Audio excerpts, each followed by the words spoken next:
오늘 우리에게 주시는 하나님의 말씀 데살로니가전서 5장 18절 말씀입니다. 범사에 감사하라. 이것이 그리스도 예수 안에서 너희를 향하신 하나님의 뜻이니라. 아멘. 저는 오늘 여러분들과 함께 감사는 축복의 통로입니다라는 제목의 말씀으로 은혜를 나눕니다. 여러분, 이 제목 한번 저를 따라서 이렇게 고백해 보시죠. 감사는 축복의 통로입니다. 사랑하는 우리 드림교회 성도 여러분, 여러분의 삶 속에 하나님이 주실 놀라운 신령한 축복이 늘 풍성하시기를 축원합니다. 그런데 그런 풍성한 하나님의 은혜는 과연 우리들의 삶 속에 어떻게 임하는 것일까? 오늘 이 말씀의 제목처럼 여러분 감사하시면 그때그때 하나님께서 여러분의 삶의 필요를 아시고 하늘의 신령한 복과 땅의 기름진 복으로 여러분을 축복하실 것입니다. 그러니 여러분들은 늘 하나님 앞에 크고 작은 일을 통해 감사하며 사시기를 축원합니다. 감사는 여러분의 삶 속에 하나님이 예비하시는 축복이 임하는 통로이기 때문입니다. 여러분, 축복된 인생을 살기를 원하신다면, 복된 인생을 살기를 원하신다면 늘 하나님 앞에 감사가 고백되기를 축원합니다. 그렇습니다. 여러분, 힘들고 어려운 생활 속에서도 늘 감사할 때에 하나님은 우리의 삶 속에 예배해 놓고 계시는 그 축복을, 그 감사를 통로로 삼아서 주시기를 원하십니다. 오늘 주시는 이 말씀, 감사하라, 이것이 하나님의 뜻이다. 모든 일에 감사하시기를 바랍니다. 범사에 감사라고 했죠. 감사라는 것이 늘 기쁘고 즐거울 때만 있는 것이 아닙니다. 감사는 범사에, 때로는 힘들고 때로는 어렵고 때로는 낙심되고 때로는 참으로 살아가는 환경이 너무나 실망스러울지라도 그럼에도 불구하고 늘 감사하실 때에 하나님이 예비하신 축복이 여러분의 삶에 임하기를 축원합니다. 자, 그러면 우리는 구체적으로 이 감사의 축복을 어떻게 우리는 누리고 살 수 있을까? 그것을 하나하나 살펴볼 텐데요. 첫 번째, 저를 따라서 이렇게 함께 고백해 보시죠. 시작. 무엇이 기적의 통로라고요? 감사가 기적의 통로입니다. 성경 말씀 읽어보면 신약 성경 요한복음에, 자, 읽어봅시다. 시작. 앉아있는 자들에게 나눠주시고 물고기도 그렇게 그들의 원대로 주시니라. 아멘. 여기 지금 제가 처음 여러분에게 소개하는 예수님의 기적, 흔히 오병이어의 기적이라고 말하죠. 그런데 예수님이 행하신 많은 기적이 마태, 마가, 누가, 요한복음에 낱낱이 기록되어 있는데 그 가운데서도 특별한 기적은 마태, 마가, 누가, 요한 4개의 복음서에 골고루 다 기록되어 있어요. 그런 기적 중에서도 한 기적이 바로 오병이어의 기적입니다. 얼마나 중요했으면 마태복음에도 마가, 누가, 요한복음에 골고루 다 기록되어 있었겠느냐는 말씀입니다. 그런데 이 기적, 특별히 이 기적이 바로 감사를 통해서 예수님께서 이 땅에 베풀어 주신 기적이었다는 것이죠. 예수님 때에 예수님께서 많은 무리를 이끌고 하나님의 말씀을, 그 비밀한 하나님 말씀을 증언하시는 때에 어느 날 그 많은 무리를 이끌고 광야에서 말씀을 전하시는 도중에 식사 시간이 다가왔어요. 그런데 미처 식사를 준비할 겨를도 없이 해가 뉘어뉘어지고 있는 상황에서 많은 이들을, 그 말씀에 빠져 있는 이들을 돌아봐야 되는 제자들이 다급하게 예수님 큰일 났습니다. 이 많은 사람에게 어떻게 해야 이 식사를 제공을 할 수 있겠습니까? 지금 어디 가서 구할 수 있겠습니까? 그런 상황에 있었죠. 그때에 한쪽 구퉁이에 있었던 어린아이가 자기의 도시락을 열어서 예수님에게 올렸습니다. 그 도시락을 통해서 하나님이 놀라운 오병이어의 기적을 일으키신 것은 우리가 너무 잘 알죠. 그래서 5,000명이 먹고도 12광주리가 남았답니다. 여러분, 이게 기적이 아닙니까? 그런데 그 기적이 여러분의 삶 속에도 일어나기를 축원합니다. 지금도 우리 삶 속에 그런 오병이어의 기적이 일어나야 할 줄로 압니다. 그런데 그 기적의 순간 예수님이 기적을 펼치시기에 앞서서 어떤 모습을 제자들 앞에 보이셨는지를 성경이 이렇게 기록하고 있지 않습니까? 예수님께서 떡을 가져 축사하신 후에 어린아이의 도시락을 열어보니까 떡과 물고기가 있는데 그 떡 2덩이와 물고기 5마리를 주님이 보시더니 떡을 들어서 제자들 앞에서, 그 수많은 군중들 앞에서, 무려 어른들만 5,000명이 있었다니까 아마도 부인들, 아녀자들 또는 어린 자녀들까지 더한다면 얼마나 더 많은 인원이었을지 모르겠습니다만, 어쨌든 최소한 아무리 못 잡아도 한 가정에 남편과 아내와 어린 2자녀만 계산해도 5,000명 곱하기 4하면 2만 명, 어마어마한 인원이 모여서 말씀을 듣는 일종의 부흥회를 하는 거예요. 그런데 그 순간에 먹을 게 없는 거예요. 식사 시간이 다가왔는데 그때에 어린아이의 그 물고기와 떡을 실제로 예수님께서 들어서 많은 이들이 보는 앞에서 하나님 앞에 어떻게 하셨습니까? 하나님 감사합니다. 그렇게 하나님 앞에 감사의 기도를 올렸을 때에 하나님께서 그 오병이어로 놀라운 축복의 역사를 일으키셔서 그 당시 5,000명이 먹고도 12광주리가 남았다 하지 않습니까? 사랑하는 성도 여러분, 예수님의 기적은 기적이 일어나기 이전에 예수님의 감사가 먼저 있었음을 우리가 꼭 기억해야 할 줄로 믿습니다. 오늘 이 요한복음의 6장의 말씀이 바로 예수님께서 오병이의 기적을 펼치시기 직전에 제자들 앞에서, 많은 무리들 앞에서 하나님께 감사였음을 우리에게 전하고 있습니다. 바라기는 여러분의 인생에도 오병이어의 기적이 일어나기를 축원합니다. 그런데 그 기적은 어떤 순간에 일어났습니까? 예수님께서 먼저 하나님 앞에 감사할 때 그 기적이 일어났던 것을 여러분 꼭 기억하시기를 축원합니다. 여러분의 감사의 고백이 여러분의 인생에 예수님 때에 일어났던 놀라운 기적이 일어나는 축복의 통로가 될 줄로 믿습니다. 예수님 때만이 아니라 이후에 예수님께서 이 땅에 보내신 성령의 시대에 성령 충만했던 바울과 그의 동역자인 실라가 어느 날 옥에 갇히는 신세가 되었을 때에도 놀라운 기적이 일어났었죠. 성경 말씀 사도행전 16장 25절 26절 읽어봅니다. 시작.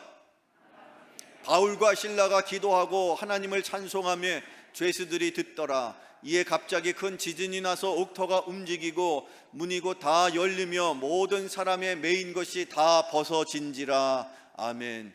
사랑하는 성도 여러분, 성령 충만한 사도 바울이 사명을 감당하고자 열심으로 오늘은 유대와 또 예루살렘과 사마리아 땅끝까지 이르러 복음을 전하는 이야기가 사도행전에 낱낱이 기록되어 있습니다.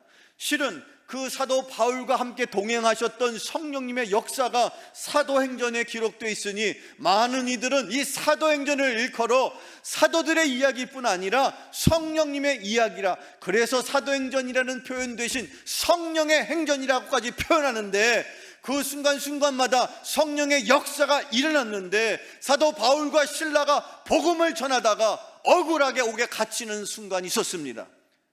그때에 바울과 실라는 땅을 치면서 억울해하면서 통곡하면서 그렇게 지내지 않았습니다. 그들이 한밤중에, 캄캄한 밤중에라도 그들이 옥에 비록 갇혀있는 순간이었어도 사도 바울과 실라는 하나님을 찬양하며 기도했습니다. 하나님 앞에 감사를 고백하며 받은 사명을 다시 한번 다짐하며 기도할 때에 그들의 감사의 기도에 하나님께서 친히 역사하셔서 그들이 머물렀던 옥이, 그들의 머물렀던 그 감옥이 놀라운 기적의 상황이, 기적의 순간이, 기적이 일어나는 현장이 되었습니다. 그들이 주님 앞에 감사하면서 하나님을 찬양할 때에, 그들이 기도할 때에 그 옥터에 지진이 일어나서 옥문이 열려졌습니다. 그래서 심지어 바울과 실라가 열려진 옥문으로 나왔을 뿐만 아니라 그들의 찬양을 듣고 감사를 고백하였던 그 주변 사람들까지 심지어 그 옥문 건너편의 다른 죄수들까지 그들의 옥문이 열려짐으로 모든 이들이 하나님 앞에 찬양하며 감사할 수 있었던 것처럼, 여러분, 때로 우리가 한밤중에 옥에 갇힌 것과 같은 그런 신세를 살고 있다 할지라도 여러분, 감사를 먼저 하나님 앞에 고백하면서 하나님 앞에 기도할 때에 여러분의 삶 속에 오병이의 기적과 옥문이 열려지는 놀라운 기적의 역사가 일어나게 될 줄로 믿으시기를 축원합니다. 이렇게 감사는 우리의 삶을 기적으로 이끄는 통로가 되는 것입니다. 여러분, 꼭 명심하셔서 늘 그렇게 감사함으로, 비록 내 삶이 힘들고 어려워서 옥에 갇힌 것과 같은 한밤중과 같은 상황일지라도 감사할 때에 하나님은 여러분의 옥문을, 여러분의 인생에 갇혀진 모든 문을, 여러분의 인생의 건강의 문이 감사함으로 열리기를 축원합니다. 여러분의 인생의 건강의 문제, 물질의 문제, 가정의 모든 자녀의 문제, 그 모든 것들 하나하나가 감사함으로 열려지는 역사가 있기를 축원합니다. 두 번째, 감사는 또한 무슨 통로가 될까요?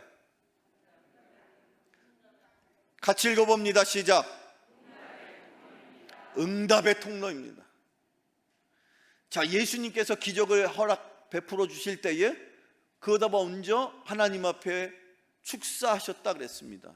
하나님께 감사로 기도했다는 뜻입니다. 사랑하는 성도 여러분, 세상에 믿지 않는 사람들이 볼 때에는 믿는 사람들의 삶 속에 일어나는 다양한 여러 놀라운 일들이 기적이라고 말하죠. 그러나 믿음의 사람들은, 심지어 기도한 사람은 그 사람 속에, 그 삶 속에 일어나고 있는 다양한 많은 놀라운 기적의 역사를 기도의 응답이라고 그는 믿습니다. 성경 말씀 읽어보죠. 요한복음 11장 41절의 말씀 읽어보세요. 시작. 예수께서 눈을 들어 우러러 보시고 이르시되 아버지여 내 말을 들으신 것을 감사하나이다. 아멘. 예수님께서 펼치신 기적 가운데서도 또 놀라운 기적이 여기 지금 요한복음 11장에 기록되어 있습니다. 예수님께서 친하게 지내셨던 나사로, 그에게는 동생 둘이 있었죠. 여동생 둘이 있었습니다. 나사로의 여동생 둘, 마리아와 마르다가 있었는데 안타깝게도 그의 오빠였던 나사로가 죽게 생겼어요. 그래서 예수님에게 연락을 합니다. 우리 오빠가 돌아가게 생겼으니 와서 도와주십시오. 그런데 예수님께서 당시의 형편상 여기저기 선교하면서 복음을 전하시는 일이 워낙 바쁘신지라 미처 그 시간에 그 나사로의 집을 방문치 못하셨습니다. 그런데 어떤 일이 벌쳐졌습니까? 이미 멀리서부터 통곡 소리가 들립니다. 그 오라버니, 부모 형제 없이 자라고 있는 그 형제들에게 마치 부모와도 같은 역할을 했던 오빠 나사로가 죽었습니다. 그 여동생 마리아와 마르다가 통곡을 하면서 우는 소리가 들려옵니다. 예수님께서 뒤늦게 방문을 그 집에 하셨는데 안타깝지만 여동생들이 말합니다. 예수님 와주셔서 감사합니다만 조금 일찍 오셨으면 더 좋았을 법한데 우리 오라버니 돌아가셨어요. 심지어 지금 저 돌무덤에 지금 시체가 거기에 안장되어 있습니다. 그때 예수님께서 뭐라고 말씀하십니까? 그곳이 어디든 내가 그곳으로 갈 것이다. 그리고 그 주변 사람들에게 명하시기를, 뭐라고 명하시느냐?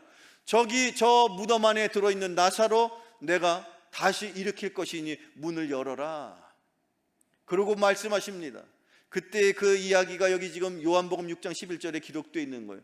돌을 옮겨 놓아라 했을 때 그 주변 사람들이 수군덕 거렸겠죠. 야, 저 예수 미쳤나 봐. 지금 죽은 지 지금 한참 지났는데 무슨 수로 저기 무덤 문을 열어놓고 뭘 하겠다는 거야? 그런데 그 짧은 순간 예수님은 어떻게 하셨을까요? 예수님은 어떻게 하셨습니까? 그게 요한복음 6장 11절에 이렇게 기록되어 있는 거예요. 다시 읽어볼게요. 요한복음 6장 11절 시작. 예수께서 눈을 들어 우러러 보시고 이르시되 아버지여 내 말을 들으신 것을 감사하나이다. 자, 조금 전에 이제 그 돌 무덤 앞에 다다른 예수님이 눈을 감고 계셨다는 거예요. 고개를 숙이시고 눈을 감고 명령하신 다음에 그 짧은 순간에 그분의 즉 예수님의 모습을 우리가 마치 당시에 예수님의 곁에 있었던 제자처럼 한번 우리가 상상해 보자는 거예요. 예수님이 어떻게 하셨을까? 짧은 순간 진심 어린 간절함으로 하나님 앞에 기도했다는 거죠. 근데 그 예수님의 기도를 하나님이 당연히 듣고 계시죠. 그랬으니 예수님이 뭐라고 말씀하시는 거예요? 아버지여, 내 말을 들으신 것을 감사하나이다. 아버지여, 내가 지금 속으로 나사로 살려주세요라고 기도했는데 그 기도를 들으신 것, 내 말을 들어주신 것 감사합니다. 그렇게 고백했을 때 그것을 귀담아 들었던 요한이 요한복음에다 그렇게 기록하지 않았습니까? 그렇습니다, 여러분. 나사로가 살아났었던 놀라운 기적의 역사, 죽었던 나사로가 살아난 거예요. 예수님이 펼치신 많은 기적, 심지어 무리를 거르시고 물로 포도주를 만드시고 또 오병이어의 기적을 일으키시면서 병자도 고쳐주시고 또한 귀신을 쫓으시는 다양한 많은 기적 가운데서도 기적이라고 할 수 있는 죽은 나사로를 살리셨던 그 기적의 역사가 실은 예수님의 기도의 응답이었던 것을 여러분 꼭 기억하시기를 축원합니다. 기도하시면 하나님이 응답하십니다. 그러나 여러분, 누구라도 할 것 없이 그 응답을 받기를 원하신다면 먼저 어떻게 하셔야 됩니까? 예수님도 그냥 기적을 펼치신 것이 아닙니다. 그냥 나사로를 일어나라 말씀하신 것이 아닙니다. 그 이전에 하나님 앞에 기도하셨다는 거예요. 아버지여, 내 말을 들으신 것을 감사합니다. 특별히 사랑하는 성도 여러분, 여러분 주님 앞에 늘 감사하며 고백할 때에 그 감사의 고백으로 여러분의 삶 속에 죽었던 나사로가 일어났던 것 같은 죽었던 생명이 살아나는 역사가 있기를 축원합니다. 쓰러졌던 여러분의 인생이 다시 일어나기를 축원합니다. 흩어졌던 여러분의 가정이 하나가 되게 하시고 다시 일으켜주시는 역사가 여러분이 감사하고 고백할 때에 그 감사의 고백을 통해서 죽었던 나사로를 살리셨던 역사가 여러분의 삶 속에 일어나기를 축원합니다. 성경 말씀 읽어보죠. 빌립보서 4장 6절, 사도 바울이 우리에게 이렇게 전하고 있습니다. 같이 읽어봅니다. 시작. 아무것도 염려하지 말고 다만 모든 일에 기도와 간구로 너희 구할 것을 감사함으로 하나님께 아뢰라. 그리하면 모든 지각에 뛰어난 하나님의 평강이 그리스도 예수 안에서 너희 마음과 생각을 지키시리라. 아멘. 여러분, 이 환난의 때에 무엇보다도 여러분의 마음을 지키시기를 축원합니다. 내가 지켜야 될 나의 자존심도 있고 내 건강도 있고 내 물질도 있고 내 가정도 있지만 무엇보다도 여러분 세상에 빼앗기지 마시고 여러분의 마음이 지켜지기를 축원합니다. 하나님이 여러분의 마음을 지켜주시기를 축원합니다. 그런데 그 마음이 어떻게 지켜지십니까? 여러분 마음에 근심과 걱정하십니까? 아무것도 근심하지 말고 염려하지 말고 다만 하나님 앞에 감사함으로 기도하고 간구할 때에 우리의 근심과 걱정을 하나님이 변화시켜 주셔서 평강의 마음으로 바꿔주시기를 축원합니다. 기도하세요. 여러분, 염려하지 말고 기도하세요. 걱정하지 말고 기도하세요. 근심하지 말고 기도하십시오. 우리가 염려하고 근심하고 걱정하는 그 모든 것들은 실은 하나하나가 낱낱이 다 기도의 제목이 되어야 할 줄로 믿습니다. 그렇게 기도할 때 우리가 마음으로 근심하고 걱정하고 있는 것을 주님이 아시니 우리의 마음을 다스려 주시면, 그리고 우리가 그렇게 염려함으로 근심함으로 기도했을지라도 주님이 우리의 마음을 다스려 주시면 우리의 마음은 나도 모르게 주님의 주시는 평강의 마음으로 바뀔 줄로 믿습니다. 끝으로 세 번째, 자, 첫 번째, 감사는 무엇의 통로입니까? 감사는 기적의 통로입니다. 믿으시기를 축원합니다. 두 번째, 감사는 응답의 통로입니다. 그러니 여러분 기도하시기를 축원합니다. 하나님이 응답해 주십니다. 기도할 때 먼저 감사로 고백하는 여러분 되기를 축원합니다. 끝으로 세 번째, 감사는 무엇의 통로입니까? 평강의 통로입니다. 성경 말씀 요한복음을 계속 읽어보죠. 요한복음 14장 27절의 말씀입니다. 시작. 곧 나의 평안을 너희에게 주노라. 내가 너희에게 주는 것은 세상이 주는 것과 같지 아니하니라. 너희는 마음에 근심하지도 말고 두려워하지도 말라. 아멘. 예수님 당시에 제자들 앞에서 예수님께서 하나님의 섭리를 다 하나하나 가르치실 때에 이제 내가 너희들의 곁을 떠날 때가 온단다. 그 말을 들은 제자들은 두려워했습니다. 답답한 마음을 그들이 갖고 있었기 때문에 예수님이 그들의 형편을 아시고 두려워하지 말아라, 근심하지 말아라. 그러시면서 예수님께서 뭘 주셨습니까? 두려워하지 말아라, 내가 너 생명보험 들어놨어. 두려워하지 말아라, 내가 너 이름으로, 몰랐지? 지난 3년 동안 적금 들어놨어. 그렇게 말씀하셨습니까? 뭘 주신다고 말씀하셨습니까? 평안을 주노라. 세상에 전쟁의 소문이 들려옵니다. 경제 불황의 소식이 들려옵니다. 아직도 여전히 전염병이 창궐한다는 소식이 들려옵니다. 세상의 전쟁과 기근과 전염병과 그 많은 불황의 소식들 앞에서도 사랑하는 성도 여러분, 주님이 여러분의 마음속에 허락하시는 그 평강으로 저와 여러분은 언제든지 얼마든지 하나님 안에서 복된 인생을 살아야 할 줄로 믿습니다. 그 평강이야말로 이 세상에서 누구도 줄 수 없고, 심지어 그 주님이 나에게 주시는 평강은 세상에서 빼앗기지도 않는, 내 마음을 다스리고 내 마음을 지켜서, 심지어 내 주변에서 내 바로 코앞에서 전쟁이 일어나 포탄이 떨어진다 할지라도 내가 내 마음에 평안이 있으면, 과거 신약시대의 그 많은 무수한 순교의 현장이 그것을 우리에게 증거하지 않습니까? 내가 사자밥이 되는 순간에도 평안한 마음으로 주님을 찬양할 수 있었습니다. 끓는 가마솥에 빠져 죽는 그 순간까지도 주님을 향하여 영광을 돌릴 수 있었습니다. 그 비결이 어디 있습니까? 주님이 주시는 평강이 그들의 심령 속에 있었기 때문인 것처럼, 여러분, 이 불황의 시대를 살고 있는 여러분, 전쟁의 소문이 나를 엄습할지라도 여러분의 심령 속에 주님이 주시는 평강이 임하기를 축원합니다. 근데 그 평강이 누구에게 임하는 것입니까? 감사하는 자에게 주님이 주시는 평강인 것입니다. 오늘 제가 준비한 마지막 말씀, 신약성경 골로새서의 말씀 3장 15절 같이 읽어보죠. 시작. 너희 마음을 주장하게 하라. 너희는 평강을 위하여 한 몸으로 부르심을 받았나니 너희는 또한 감사하는 자가 되라. 아멘. 따라서 고백합시다. 감사하는 자가 되라. 다시 한번 감사하는 자가 되라. 오늘 이 순간 성령께서 여러분의 심령 속에 하나님의 음성으로 들려주시는 말씀인 줄로 믿습니다.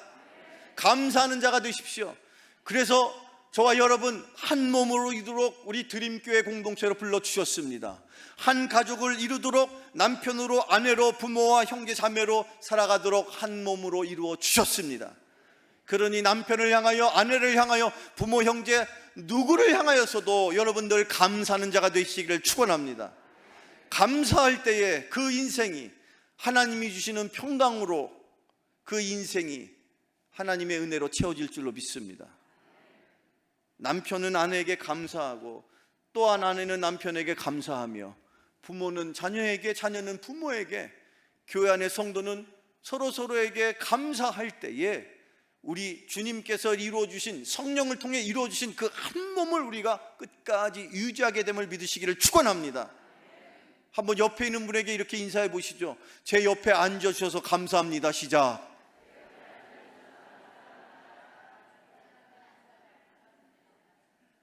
그러길래 왜 혼자 그냥 한 줄에 혼자서 앉으셨어요? 옆에, 여러분이 옆에 있는 분들이 누가 되었든지 간에 여러분의 옆자리에 계신 분들에게 감사하며 사시기를 축원합니다. 그 감사를 고백하는 것이 내 인생의 평안을 유지하는 유일한 길인 것을, 사랑하는 성도 여러분, 감사는 축복의 통로인 것입니다. 감사는 첫 번째 무엇의 통로입니까?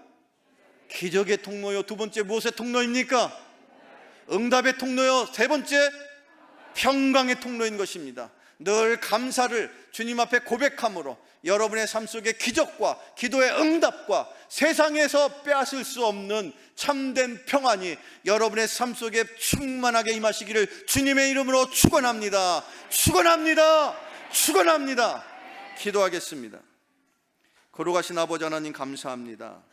추수감사, 이 맥주감사, 늘 하루하루 주님 앞에 감사할 수 있는 날을 허락하시니 감사합니다. 오늘도 감사요, 어제도 감사였으니 이제 이후로 평생토록 감사가 끊이지 않는 저희들 인생 되게 하여 주옵소서. 그래야 우리의 삶 속에 기적이 일어나게 하여 주옵소서. 기도의 응답이 일어나게 하여 주옵소서. 세상에서 모르는 평강의 삶으로 인도하여 주시옵소서.